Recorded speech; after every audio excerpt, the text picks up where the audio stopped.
Hello everyone, আসসালামু আলাইকুম। কেমন আছো সবাই? আশা করি সবাই ভীষণ ভালো আছো। এখন গরমকাল, কাঁঠালের সিজন। সবার ঘরেই কম বেশি কাঁঠালের বিচি থাকে। আর এই কাঁঠালের বিচির ভর্তা খেতে যে কী মজা, সেটা যে না খাইছে সে কোনো দিনও বুঝবে না। তো এই কাঁঠালের বিচির ভর্তা কীভাবে করতে হয় তার একটা সহজ রেসিপি নিয়ে আজ তোমাদের সাথে আমি হাজির হলাম। তো চলো দেখে নিই এটা কীভাবে করছি।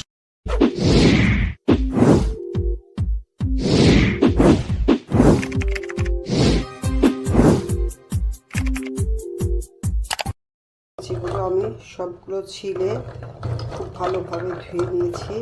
এখন এটার মধ্যে আমি পানি দিয়ে সিদ্ধ করে দিব। কাঁঠালের বিচির মধ্যে আমি অনেকগুলো পানি দিয়েছি। এখন এটা আমি খুব ভালোভাবে সিদ্ধ করে নিব। তার আগে আমি লবণ আর একটু সামান্য হলুদ দিয়ে নিব। সেটা আমি চুলার উপরে দিয়েছি। এটার মধ্যে আমি দিচ্ছি 1 চামচ লবণ, সামান্য একটু হলুদ। এই হলুদ আর লবণ দিয়ে আমি এখন এই কাঁঠালের বিচিটা খুবই সুন্দরভাবে একদম নরম করে সিদ্ধ করে নিব। এই যে কাঁঠালের বিচিটা একদম বলকিয়ে বলকিয়ে এটা সিদ্ধ হচ্ছে।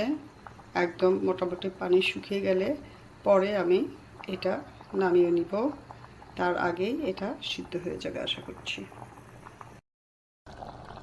এই যে একদম কাঁটা চামচের সাথে ভেঙে উঠছে, কতটা সিদ্ধ হয়ে গেছে। কাঁঠালের বিচিগুলো ভেজে নেওয়ার জন্য আমি একটা প্যান দিয়েছি, তার মধ্যে দিলাম কিছু পরিমাণ সরিষার তেল। এই সরিষার তেল গরম হলে এটার মধ্যে পেঁয়াজ, রসুন আর শুকনো মরিচ ভেজে নিব। তার মধ্যে আমি কাঁঠালের বিচিগুলো ভাজবো। সরিষার তেলটা খুব ভালোভাবে গরম হয়েছে। এখন আমি এটার মধ্যে দিচ্ছি 1/2 কাপ পেঁয়াজ কুচি।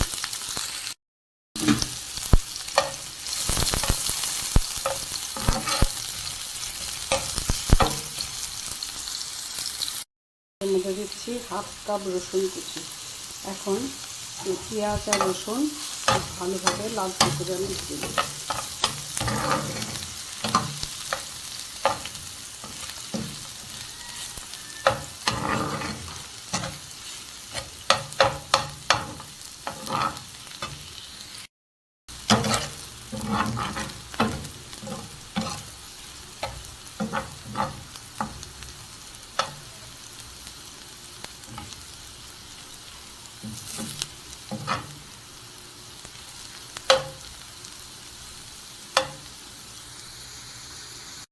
রসুনগুলো আমার সুন্দরভাবে ভাজা হয়েছে। এখন আমি এটার মধ্যে দিলাম শুকনো মরিচ। মরিচটা আমার ভাজা, 5-6টা মরিচ দিয়েছি। এখন আবার একদম তেলের মধ্যে ভেজে দিব ভালো করে।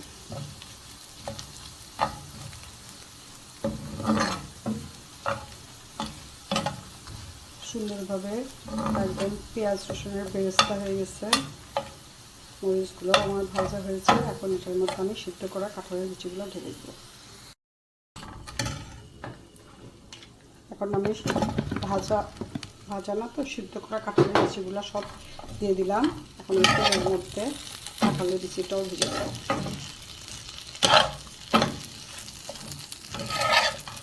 আর এটার ভিতরে আমি সিদ্ধ করার সময় লবণ দিয়েছি, সেই জন্য আর আমি লবণ দিব না।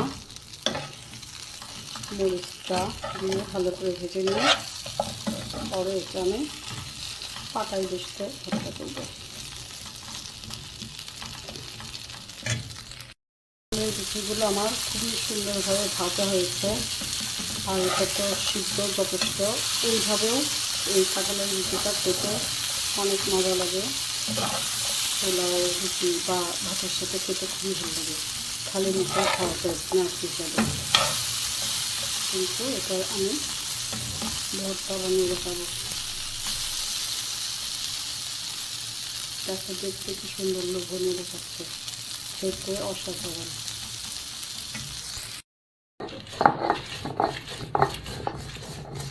এই যে পাটার উপরে আমি সবগুলো পেঁয়াজ, রসুন আর মরিচ ভাজাগুলো তুলে নিয়েছি। আর এগুলো খুব সুন্দরভাবে আমি বেটে নিচ্ছি।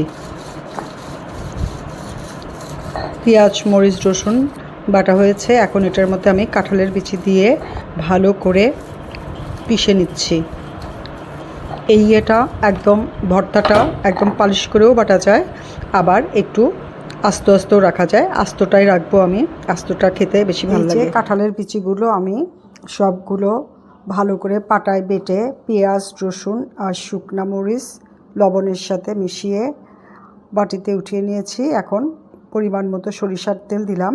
এখানে একটু বেশি করে সরিষার তেল দিলে ভর্তাটা খেতে অনেক মজা হয়।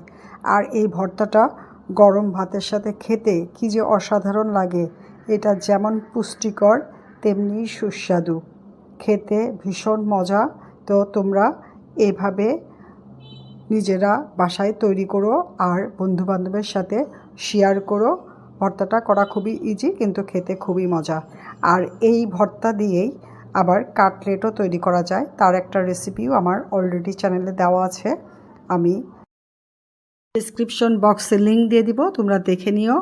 তো কাঁঠালের বিচি শেষ হওয়ার আগেই এই ভর্তাটা তোমরা সবাই বানায়া খেও আর সবার সাথে শেয়ার করো। লাইক কমেন্ট শেয়ার করতে ভুলো না। সবাই ভালো থেকো।